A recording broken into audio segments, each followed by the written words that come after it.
नमस्कार, आप देख रहे हैं IBC 24। मैं हूं आपके साथ राहुल सिन्हा। मध्य प्रदेश की खबरों में आपका स्वागत है और इस बुलेटिन की शुरुआत करेंगे इस वक्त की एक बड़ी खबर से। जबलपुर से बड़ी खबर, जहां पर कांग्रेस MLA अजब सिंह कुशवाहा को हाईकोर्ट से राहत मिली है। हाईकोर्ट ने मध्य प्रदेश MLA कोर्ट के आदेश पर रोक लगाई है। कांग्रेस के विधायक को मिली सजा पर हाईकोर्ट ने रोक लगा दी है। तो MP MLA कोर्ट ने धोखाधड़ी के मामले में सजा सुनाई थी।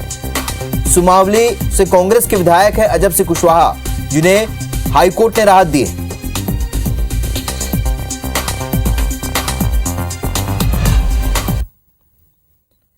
भोपाल से भी इस वक्त एक बड़ी खबर, जहां कल से पहली से लेकर 8वीं तक कक्षा लगेंगी। 2 पाली वाली कक्षाएं 9 बजे के बाद लगेंगी और 1 पाली वाली कक्षा 9:30 के बाद लगेगी।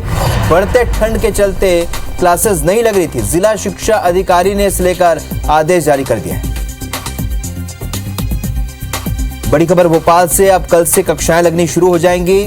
ठंड के चलते जो कक्षाएं नहीं लग पा रही थी, कल से फिर क्लासेस शुरू हो जाएंगी।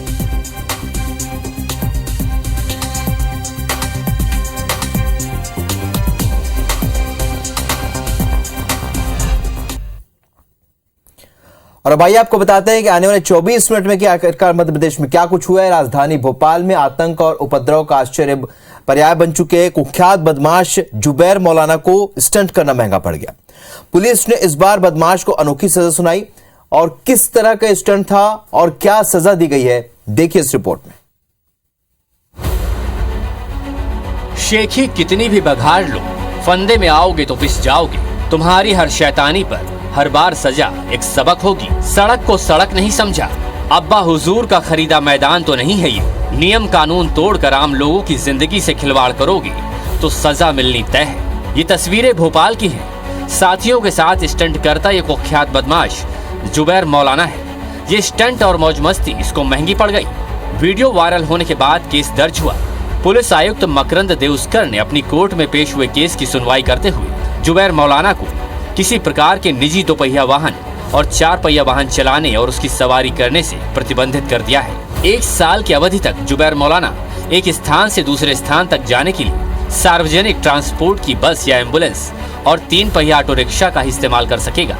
इस दौरान उसे निजी वाहन चलाते देखा जाता है तो आदेश के उल्लंघन के आरोप में गिरफ्तार कर सेंट्रल जेल भेज दिया जाएगा। इसी 10 जनवरी से ये सजा लागू हो गई है। न्यू ईयर के आसपास गाड़ी पर स्टंट करने की वो एक कार्रवाई की थी कि वो गाड़ी पे 2 व्हीलर और 4 व्हीलर पे कोई स्टंट ना कर पाए, तो उसके इस्तेमाल पर रोक है। इसलिए वो इसका स्वयं ना उस पे कभी स्टंट कर सकता है, ना उसमें बैठ सकता है, ना चला सकता है। यात्री के रूप में भी वो नहीं बैठ सकता है। उसको पब्लिक जो ट्रांसपोर्ट के वो हैं बस या फिर बाकी चीजें ऑटो व रिक्शा, उस पर वो जा सकता है। बदमाश जुबैर मौलाना के खिलाफ ऐशबाग थाना प्रभारी चतुर्भुज राठौर के प्रतिवेदन पर सुनवाई हुई। इसके खिलाफ 35 से अधिक अपराध दर्ज है और इस बार स्टंट करने को लेकर मिली सजा साल भर तक उसे भारी पड़ेगी।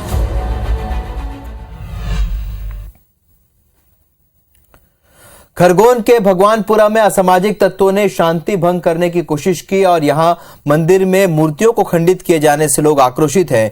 लोगों की नाराजगी देखते हुए पुलिस तफ्तीश में जुटी है।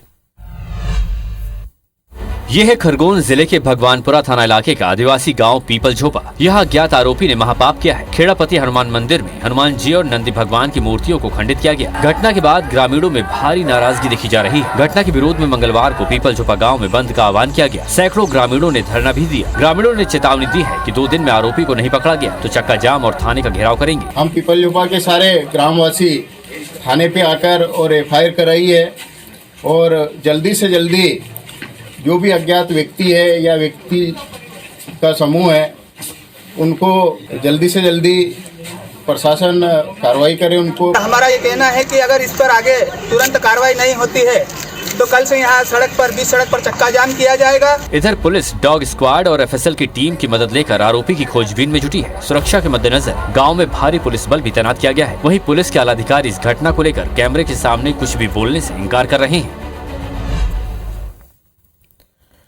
मध्य प्रदेश में सीडी की सियासत के बीच हनी ट्रैप का मामला भी फिर से गर्मा गया है। SIT को कोर्ट में 14 जनवरी को जवाब पेश करना है और इस बीच पूर्व मुख्यमंत्री कमलनाथ ने यह कहकर सनसनी फैला दी है कि उनके पास पेन ड्राइव नहीं है। मध्य प्रदेश के पूर्व सीएम कमलनाथ से सीडी और पेन ड्राइव हासिल करने को लेकर एसआईटी को 14 जनवरी को कोर्ट में जवाब देना है। इससे पहले एसआईटी की मुश्किलें बढ़ती दिख रही हैं। दरअसल पूर्व सीएम कमलनाथ का बयान आया है कि उनके पास कोई पेन ड्राइव नहीं है। उन्होंने कहा कि मुझे सिर्फ पुलिस अधिकारियों ने सीडी दिखाई थी, जिसके बाद मैंने उन्हें जाँच करने के निर्देश दिए थे। गोविंद सिंह के पास सीडी के सवाल पर उन्होंने कहा कि गोविंद सिंह को या तो अधिकारियों ने या बीजेपी वालों ने सीडी दी है। सबको कहा था मैंने पेन ड्राइव देखी है, जरूर देखी है, पुलिस वालों ने मुझे दिखाई थी वो पेन ड्राइव, और वो सब तो पुलिस के पास है। कमलनाथ का बयान आने के बाद बीजेपी हमलावर है। पार्टी का कहना है कि कमलनाथ या तो कोर्ट को गुमराह कर रहे हैं या एसआईटी को। बीजेपी ने कहा कि कोर्ट को पूरे मामले में संज्ञान लेना चाहिए और कांग्रेस नेता कोर्ट और जनता से माफी मांगे। कमलनाथ जी कोर्ट को, न्यायपालिका को, पुलिस को, एसआईटी को गुमराह कर रहे हैं। इनको जनता से माफी मांगनी चाहिए और कोर्ट में अपना स्टैंड क्लियर करना चाहिए। कमलनाथ ने 21 मई 2021 को प्रेस कॉन्फ्रेंस में दावा किया था कि हनी ट्रैप मामले की सीडी और पेन ड्राइव उनके पास है। इसके बाद पुलिस ने उन्हें नोटिस भेजकर जांच में सहयोग के लिए सबूत उपलब्ध कराने की मांग की थी। राहुल गांधी ने हरियाणा में भारत जोड़ो यात्रा के दौरान संघ पर निशाना साधा और उसे कौरव बताया। उनके बयान को सही ठहराते हुए पीसीसी चीफ कमलनाथ ने संघ और बीजेपी को धर्म का ठेकेदार तक करार दे दिया। इस पर बीजेपी ने पूछा कि कांग्रेस में अचानक भक्तिभाव कैसे जाग गया।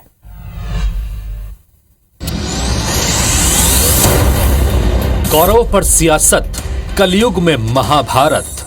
21वीं सदी के कौरव हाफ पैंट, खाकी हाफ पैंट पहनते हैं, हाथ में लाठी लिए होते हैं और शाखा लगाते हैं। राहुल गांधी ने एक बार फिर संघ को निशाने पर लिया है। इस बार उन्होंने संघ की तुलना कौरवों से कर दी है।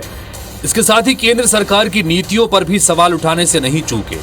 राहुल के सवालों की गूंज मध्य प्रदेश तक सुनाई दी।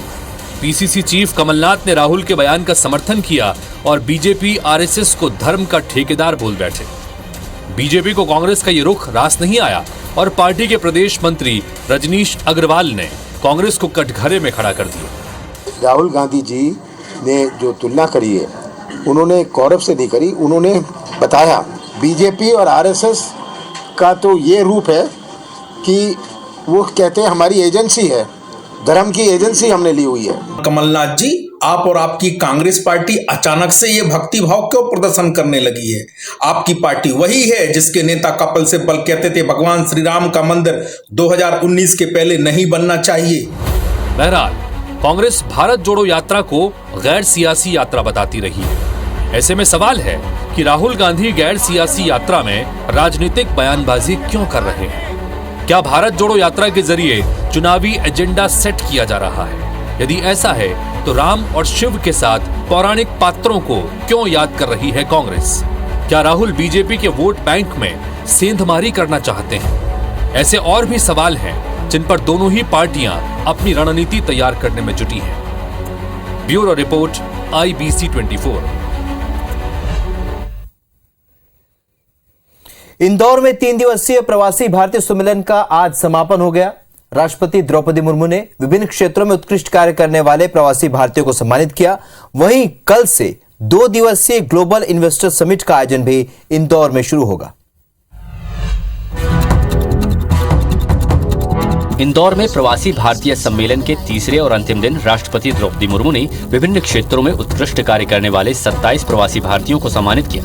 उन्होंने कहा कि भारत वसुधैव कुटुंबकम की भावना से काम में लगा है। आज कई चुनौतियां हैं, दूसरे देशों के साथ मिलकर भारत इनसे निपटने में लगा है। वहीं सीएम शिवराज सिंह ने दूसरे दिन भी हाथ जोड़कर प्रवासी भारतीयों से माफी मांगी। उन्होंने कहा कि असुविधा हुई तो हमें क्षमा कीजिए। Presiding over the G20 this year with the theme One Earth, One Family, One Future. This theme, inspired by our ancient philosophy of Vasudhaiva Kutumbakam, reflects India's commitment to just and equitable growth for all in the world. 3 दिन कैसे cut गए पता ही नहीं चला।